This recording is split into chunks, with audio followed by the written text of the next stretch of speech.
Okay, students, the next video we're doing is activity 2.4, and it is found on page 329. We're on topic 2, module 2, lesson 2. Okay, um, what we're going to do here, I'm just going to explain what we're going to do in this activity. I'm not going to read this paragraph, but you're welcome to read that paragraph on your own. But in order to determine if a table of values represents a linear relationship, we have to show that the slope is the same between every set of ordered pairs. So what we're going to do is we're going to calculate the slope between the given ordered pairs to determine if they form a straight line. So linear relationship, that may be something that you don't know exactly what I mean by that. And all it means is, are we having a straight line on a graph, like a straight line diagonally on a graph, like that. Or it could be like this, something that looks like that. So we're going to use the slope formula, y2 minus y1 over x2 minus x1. So right now we're doing 4 and 13 and 9 and 28. So I'm going to have x1, y1, x2, y2. I'm going to take 28 minus 13 over 9 minus 4. And 28 minus 13 is 15. And 9 minus 4 is 5.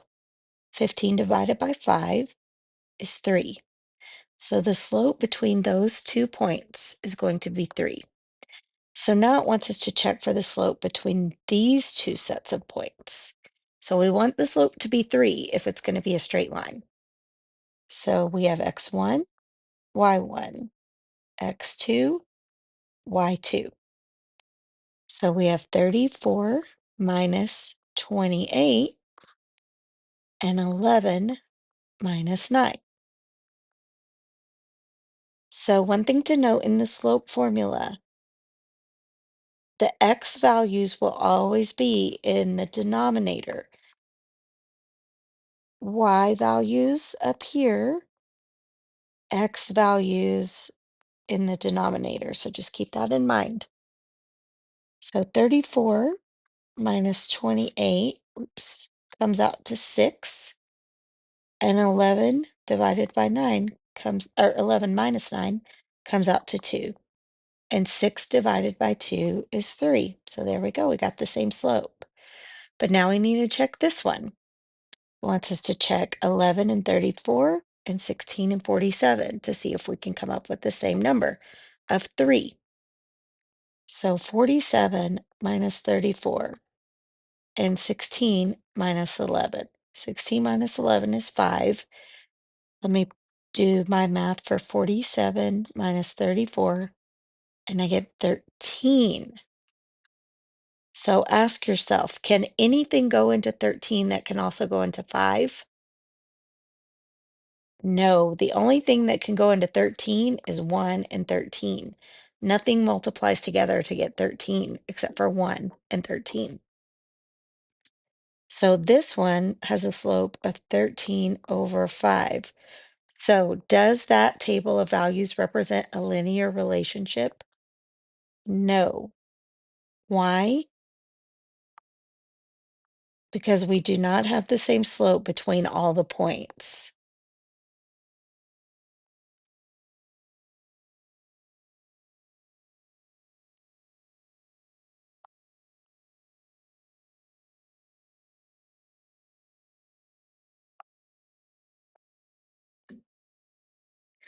We do not have the same slope between all points.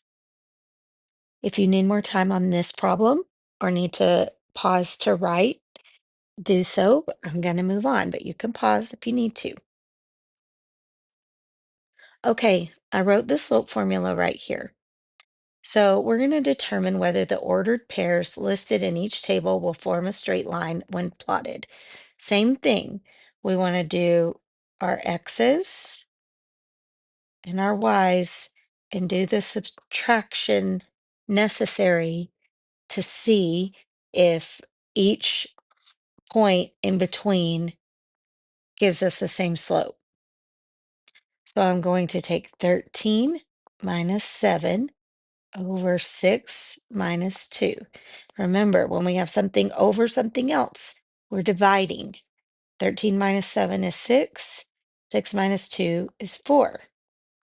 We can break that down because 2 goes into both of those things. So we can break that down into 3 halves. So if we divide by 2, we get 3. If we divide by 2, we get 2. So the slope between these two is 3 over 2. So now let's check for the slope between this and this. 16 minus 13 over 8 minus 6. And that just gives me 3 over 2 right away. So 3 over 2. Now the last one, 34 minus 16, 20 minus 8.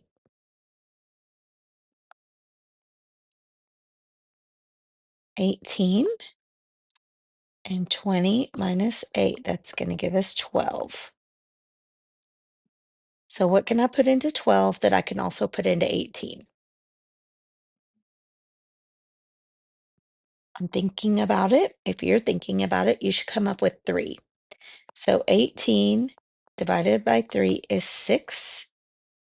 12 divided by 3 is 4. So there was something bigger that we could have put in. Oh, we could have put in 6. Either way, you're going to break it down as far as it can go. Now we can divide by 2 and we can divide by 2 and get 3 halves. So is this one going to represent a straight line? Yes, the slope is 3 over 2 between each and every point. So now let's do this one. 40 minus 33 over 2 minus 1. Should be getting the hang of it now. We have 7 over 1. Anything over 1 is just that number. That's an invisible 1, so we can take it off. So the slope between these two is going to be 7. 47 minus 40 over 3 minus 2. And we get 7 over 1, which is 7. 54 minus 47 over 4 minus 3.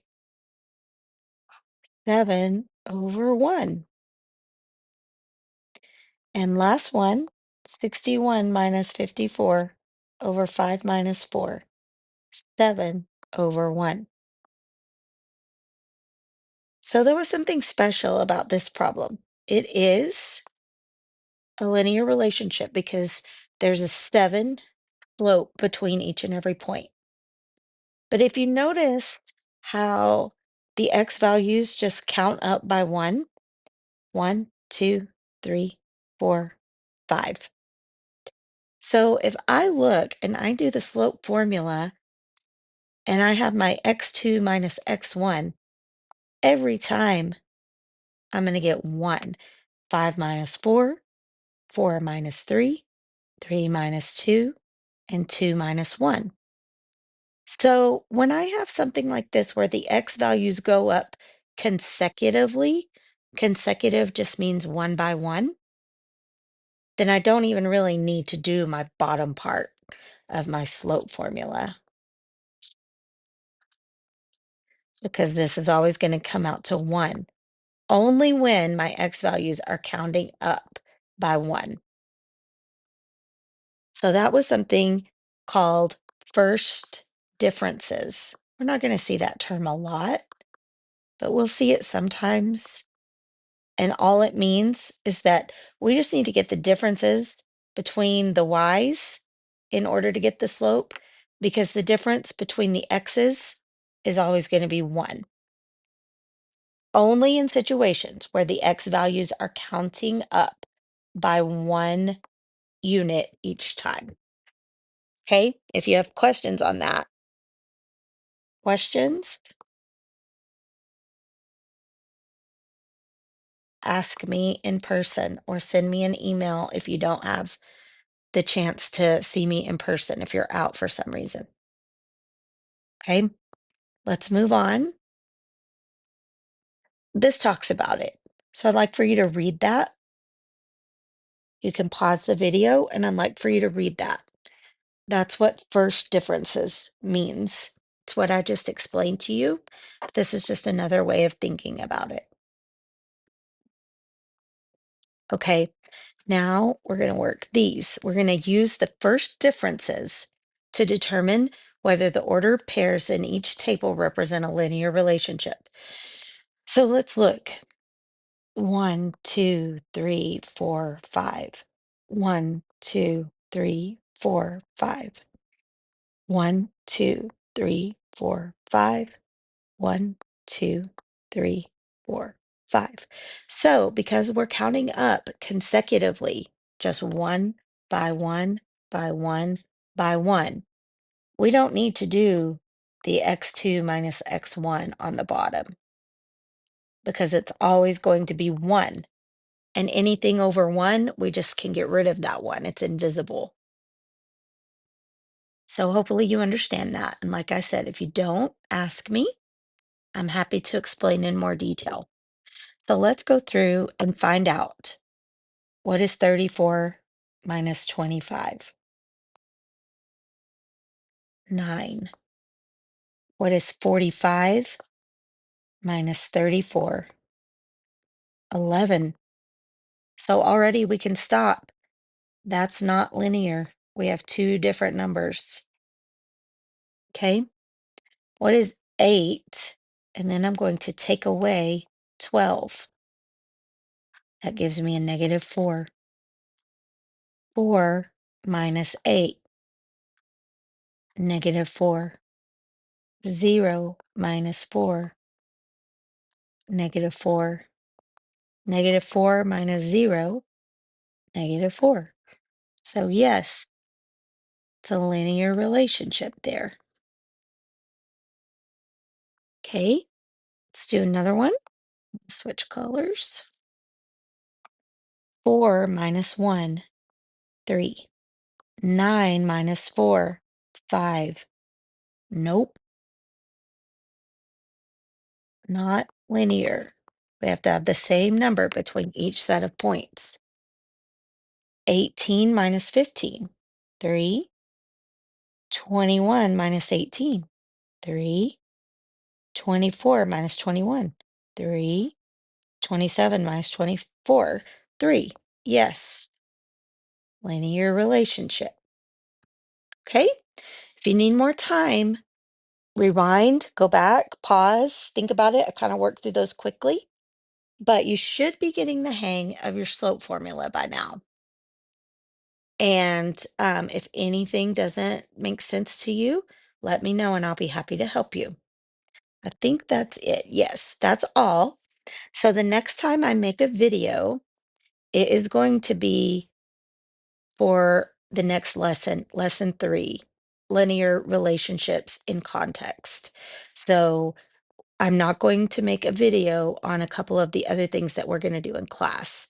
But if you have any questions, just let me know.